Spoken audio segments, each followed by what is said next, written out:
Last night, we had a crazy night in the boxing world. And I made a video a few days ago talking about the Conor Benn and Chris Eubanks Jr. fight being canceled or postponed or whatever due to Conor Benn failing a drug test. And I may have been led astray in a sense that, this weekend turned out to be an awesome weekend for the sport of boxing. Was it the most fights I've ever seen on a boxing card? No. But every single fight on this card had something to be impressed with at the end. It's always good to see an ESBC fighter, an undisputed fighter in the mix on a primetime event with the main card, the main fight on a card, and Sebastian Fondura didn't let us down. To add to that, Ocompo didn't let us down either. This was a fight where you saw Sebastian's powerful jab, his 6'7" frame, still standing at 154 pounds. I don't know how that's possible. I'm 6'5", 6'6", and the lowest I can go is maybe 190 if I don't eat for a week. I can't get down. I don't know how a man standing 6'7" can be 154 pounds. Somehow Fondura has figured it out. Even as he grows into his man body, he seems to,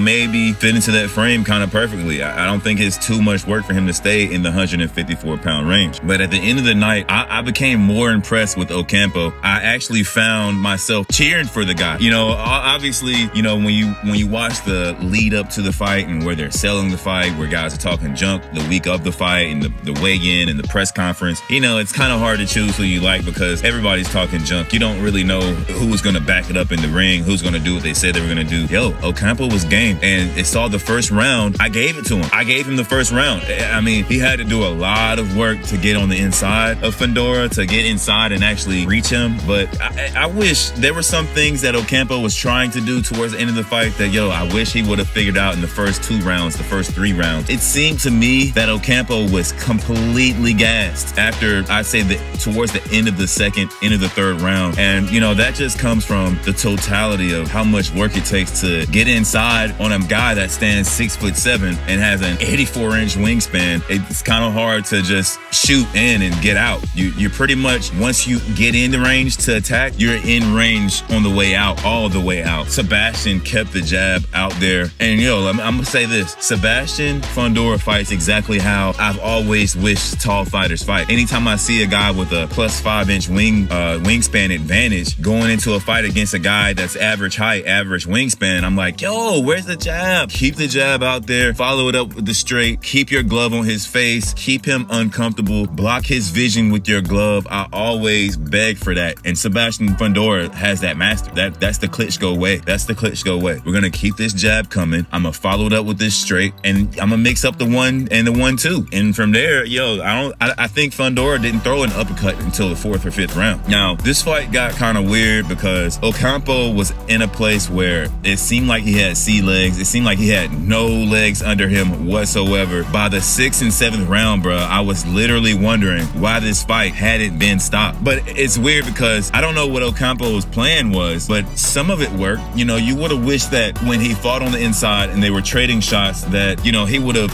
picked his head up a little bit more so he could see. It seemed like he was more content with just trading and saying, hey, I was able to hit the guy. When at the end of the day, Fondura likes that. And he actually, at the end of the fight, said, I was just trying to put on a show for the people. And that's not a good look for this division, man. The fact that he didn't have to fight that way. That fight didn't have to. Fondura could have barely got touched the whole fight, but the crowd would have booed. A crowd that booed the previous fight would have booed that for sure. And Fondura, sensing that, said, I'm going to go shoulder to shoulder, head to head. We're going to stand in the middle ring and duke it out. Fondura took punishment. And I feel like if Ocampo was a guy like a Spence or, just anybody that has significant power that's able to transition his body weight and sit down on his punches, I feel like Fondura would have had to switch that game plan up and go back to the fighting from range because, man, there was times where Ocampo's head was just out there and his legs weren't under him and he would get tagged and not even protect himself. And it looked His head was purple from the neck up. His face was swollen. His eyes were swollen. His nose was battered and bloody. And at one point, I believe in the 8th round, somebody tried to stop the fight. I don't know if it was his corner, the ref, the doctors came and checked him out. And, it seemed like they were about to stop the fight. The crowd started to boo and they continued the fight. And I remember seeing the ref tell Ocampo, if this is all I see, meaning that those inside little pity pat shot, if that's all I see from you, I'm stopping the fight. And from there, Ocompo said, nah, I'm not going to get stopped here tonight. And man, just the attribute of heart and willpower and determination. I have a lot of respect for Ocompo. He showed me a lot. I mean, if he's fighting a guy that's 6'1" instead of 6'7", maybe that fight goes different. He showed that, you know, a guy without his legs, a guy not able to necessarily hurt his opponent, you know, doesn't need to necessarily lay down and just take the loss. You still fight. And I came out of that fight with 100% respect for his warriorship. 100%, man. It was crazy just to see a guy have 0 left in the tank and still fight half the fight. He had nothing left in his tank in the 6th round and still competed. You know, was he winning?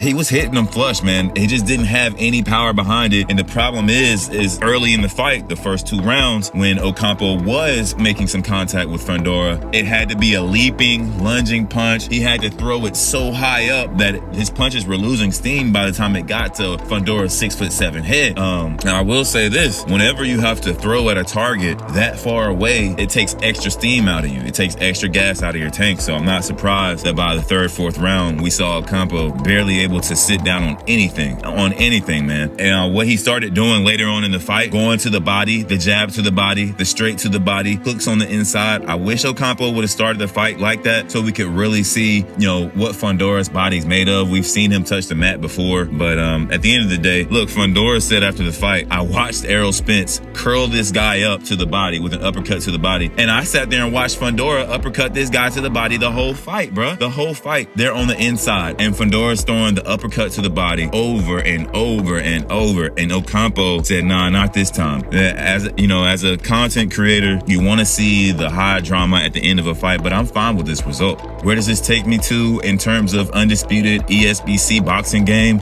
You'd like to see a guy be able to catch a second win. You'd like to see a guy that's completely drained in the 3rd round, stay on top of his principles and disciplines, and maybe have a chance to catch a second win in the 5th or 6th round and turn the fight around. Maybe that's an attribute. Maybe it goes along with the heart attribute. But, yo, one thing's for sure, Ocampo's chin is legit and his heart is legit. How does this translate into a video game? Well, you'd like to see different dynamics like this. It was weird to see a boxer have 0 legs and throwing all arm punches. I mean, it was weird, but it happens. And that's not the first time I've seen it happen. So how will this mix into a game where you're simulating real life and you know there's going to be button mashers, you know there's going to be guys, maybe it's not even that you're a button masher, maybe it's just like this and the guy's head is way up there and you're having to swing way up there and it just takes extra gas out of you. Yo, the depth that this game could go to make this a real life sim is incredible. And I think that's all the reason to give Steel City Interactive a little bit more time and be patient. Obviously, we want early access, but as far as the full product, you want them to get this right, man, because you only have one chance at a first impression. And there's a lot of depth to put into a game if you're trying to do your very best at it. There's a lot of depth that can go into this game. But at the end of the day, man, great card. The Martinez and Cajas fight was incredible. Martinez, I don't know if Martinez is on the game, but we have to get him on the game, bro. That dude right there. I don't know if just because they're bantamweight. This guy right here was crazy, bro. He's crazy, bro. That's a fight that's worth going back and watching. Martinez and then Cajas, the fight that took place right before the Fondura Ocampo fight. It was incredible. Great night of boxing. Great weekend for the sport. Hopefully next weekend, everything leading up to it goes right. Huge weekend next week. We have Clarissa Shields, Savannah Marshall, Michaela Mayer, Bumgarner. We have Deontay Wilder, Bronze Bomber versus Hellenius. We've got Devin the Dream Haney versus Kambosos 2 for Undisputed. We've got a lot to be happy about next week. Let's stay up, man.